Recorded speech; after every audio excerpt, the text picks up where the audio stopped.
tandaan nyo, sa lahat ng mga anak na nagsungit sa magulang, nagdabog sa magulang, sinuway ang magulang, isang araw pagsisisihan mo yung ginawa mo. Alam niyo po, lahat ng pangit na ginawa sa magulang, isang araw pagsisisihan ng anak. Lahat ng masakit na ginawa sa magulang, lahat yung pagsisisihan ng anak. At lahat ng hindi dapat ginawa sa magulang, lahat yung pagsisisihan ng anak. Anong pinapakita rito?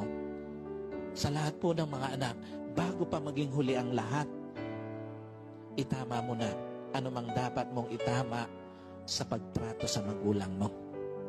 Bago pa mapuno ng pagsisisi ang pakikitungo mo sa magulang mo, itama mo na ang dapat mong itama sa trato sa magulang mo. At bago pa mapuno ng lungkot yung kwento ng pakikitungo mo sa magulang mo, itama mo na yung